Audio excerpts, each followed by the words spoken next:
Nauwi sa Rambol ang basketball tournament na paliga ng barangay sa San Carlos City, Pangasinan. Nakaalerto si Russell Simorio. Sa kuha ng CCTV, kita ang paglalaro ng basketball ng ilang grupo ng kalalakihan na bahagi ng paliga ng Barangay Agdao, San Carlos City, Pangasinan.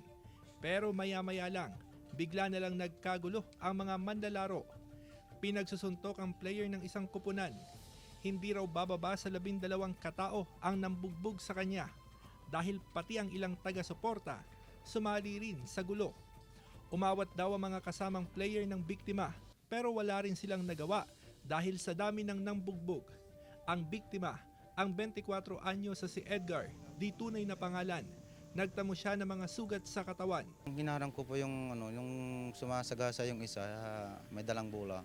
Bigla ko lang tinaas yung kamay ko, bigla na lang akong siniko, sabay dapa po ako na bagsak yung ulo ko. Hindi man lang tinayo ako bigla na lang akong sinuntok.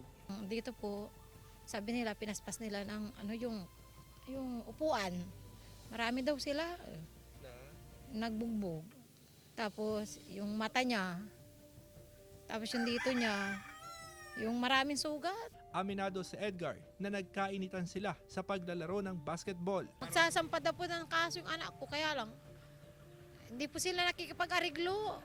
Ayon sa pamunuan ng barangay, nakataktang magharap ang biktima at mga bumugbog sa kanya. Gusto ko nga both side makapag-ayos sila para naman kasi isang barangay din sila. Tumanggi munang magsalita mga nambugbog at nakiusap din sila sa barangay na wag silang pangalanan.